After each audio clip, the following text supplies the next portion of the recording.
Hello guys, welcome to another one of my Fortnite videos. We have gotten the 9.20 patch notes for Fortnite Save the World, and I wanted to try something differently and just go through it stream style to test out my equipment to see if I could be a bit more ready to start doing some streaming again. So I have no idea if this video is going to be working, the stream is going to be working. It is 10,000 degrees here in the small kingdom of Denmark where I am recording from, so everything may be broken and everything may be working. I can't even see the chat, but it's a work in progress. So anyway, guys, save the world. What's new beyond the stellar horizon? Join the cast and crew of Beyond the Stellar Horizon as the VSS Gallant takes flight once more. And we have a space-themed hero. So that's kind of cool. I was expecting more dinos, but a lot of us wanted the Ramirez skin. But anyway, Invasion. You don't want to be in the way when the laser goes off in this new wargame simulation. I guess we don't. We will find out. So anyway, let us check it out here. Missions and systems. New wargame simulation, Invasion.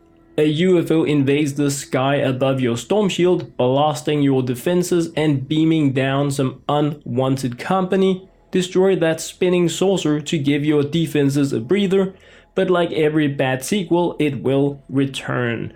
A new wargame simulation means more chances for event tickets, a new banner, and more variety to the daily quests. That sounds kinda okay. Available in Wargames on June 5 at 8 PM Eastern Time. Invasion and any future Wargames releases will now line up with the new nightly store rotation, 8 PM Eastern Time. This will better align new Wargames quests with the available simulations. That's nice, because it was a little annoying to get a new Wargames and not be able to get the quest completed right away. We have new sci-fi llamas in the store featuring 4 new sci-fi heroes and 5 new sci-fi weapons. So new stuff to look into, and they cost 500 summer tickets, so I am gonna be bashing some of those probably as soon as the server comes up, because I think I saved up around 50,000 tickets, so I might as well burn some of them. Players will now matchmake into wargames and Storm Shield missions across different zones when using the community lookout feature. This will help reduce matchmaking times. Rewards from weekly quests have been updated. Upon completing a weekly quest, you will be rewarded 500 summer tickets and one other selectable reward, gold, reperk, perk up based on your progression in the main quest line. I haven't completed a single weekly quest yet because they removed all interesting things from the Twin Peaks map, so far I haven't even completed a single one, but I hope you guys that are out there needing these summer tickets will be able to benefit from this, especially if you are like a bit further down in the progression tier. Increased amount of gold and perk materials awarded. You will no longer need to complete Ride the Lightning quest to unlock heavy melee attacks. They are unlocked from the start of the game, so that is really cool. Bug fixes. Fixed issues with Wargames matchmaking not pairing players correctly. The fixes include using min-max difficulty settings for Wargames, play with others, and properly distinguish between SSD Shield expansion missions and Wargame simulations. Okay. The Trapped Out Wargames challenge probably restore traps when the simulation has concluded. This challenge has been added back into rotation. That's nice. Fixed an issue that prevented traps from properly resetting durability after a Wargames SSD mission has concluded. Okay, that's very good. The first version of this fix went out in 9.10. Yeah, and when they did that, they removed all traps, so I hope they're gonna repay us for that. Repair the shelter. Hidden pots will no longer spawn inside the terrain. That's a nice update. Perhaps people will play the mission again. Seabot will now probably find hidden pots after he is successfully defended in Repair the Shelter missions. This is probably going to be easier for Seabot now that they don't spawn under the terrain. Players now correctly receive the people currency, people resource upon completing Rescue the Survivors missions in higher level zones. That is amazing because I really needed those. UI. Items in the inventory overflow can now be selected to be used in transforms. Good. So we don't need to clear out the inventory in order to use our transform schematics. That is really nice.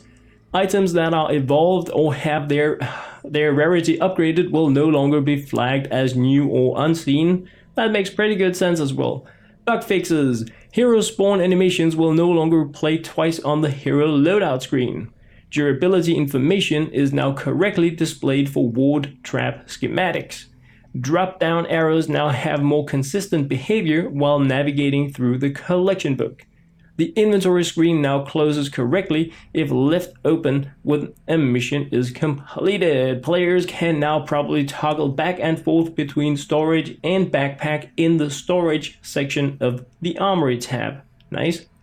Damage resistance now takes into account the amount of armor granted from support slot perks when displaying its value. That is a very nice small, like a life quality kind of thing.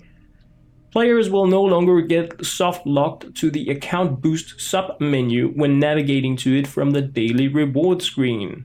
Player names no longer appear over the incorrect player banners while on the score screen. Nice. That was really annoying. Quest log descriptions now update properly when browsing multiple quests in rapid succession. Portraits and item cards now display correctly after purchasing them from the item stop, and fixed hero level up reward names showing as survivors in the victory screen. So some nice things there. Let's check out the performance because it has been pretty bad on consoles anyway. Improved performance while in the transform menu and while navigating crafting schematics. Improved performance of monster movement and animations. That's good. Improved performance of various attacks and abilities. Splotter's propane tank, Taker's swoop attack, Beehive's cloud attack, Lobber's throne attack, Riot's husky shield, Ninja's round trip perk, Outlander's shock tower, Outlander's face shift, Going constructor, and lefty and righty. Bug fixes fixed menu hitching on low-end PCs while switching to command or armory tabs for the first time. Fixed a hitch when entering the survivors menu and mission select map. But let's look into the heroes. We have new heroes. This is going to be super exciting. Azaela Clock, the new mythic Outlander, joins the crew.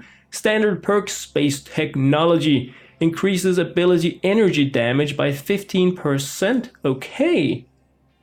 Commander perk Space Technology Plus increases ability energy damage by 15%. Additionally, Shock Tower explodes, dealing 107 energy damage to nearby enemies. That could potentially be truly amazing because Shock Tower has a very, very low cooldown on it, so that could be very fun to play around with. Team perk Zap requires 2 Space Explorer heroes. Zap has your back, dealing 105 base energy damage to a random enemy every 6 seconds. So this is like a new hover turret based on like what I think. Wow. And it's just a passive, always dealing energy damage. Wow, that is going to be really amazing. But anyway, Azaela the Clock is available from the Beyond the Stellar Horizon questline. So we're not getting a follow-up to the previous one with the dinos. That is, I am surprised. Shock the enemies with Extraterrestrial Rio, the new soldier. Standard perk, Resonant Frequency, increases energy damage by 26% against shields. Okay. Commander perk, Resonant Frequency Plus, increases energy damage by 78% against shields. So that is a very strange one to get. Available from Sci-Fi Llama. Go Constructor with Edie. Standard plurk, yeah, exactly, must but protect critical hits with melee weapon energy damage, adds 32% of current shield to damage. Okay, must protect plus. Critical hits with melee weapon energy damage adds 96% of current shield to damage. So this is like what we had in Blast from the past, where if you had a lot of health, you would deal a lot of damage. Now if you deal melee weapon energy damage and you have a lot of shield, you can deal a lot more damage. But that's gonna be a lot more tricky since shield is removed first, and it's very specific. Melee weapon energy damage. It's gonna be fun to fool around with. Zap the husks with Cyberclops, the new Outlander. Standard perk Plasma Arc. Energy damage has a 20% chance to zap nearby enemies for 58% damage dealt. Okay. All energy damage, so this could be from Shock Tower as well, for instance, or if you are, what do I know, going commando with a perk, or that is going to also be very, very interesting to find out, because 20% is a pretty high chance. But anyway, commander perk Plasma Arc Plus. Energy damage has a 20% chance to zap nearby enemies for 160% damage dealt. Additionally, Teddy deals energy damage. This one is huge. This one sounds great. This one is huge. Your Teddy can now permanently deal energy damage. That is going to be very nice to be able to do that. Wow. Also available from the Sci-Fi Llama. Intergalactic Ken, the new ninja, reports for duty. Standard perk Energy Siphon, or depending on where you live in the world. I'm from Denmark, so go figure. Eliminations with energy damage restore 8.5% of missing shields. Commander perk Energy Siphon Plus. Eliminations with energy damage restore 17% of missing shields. Additionally, throwing stars deal energy damage.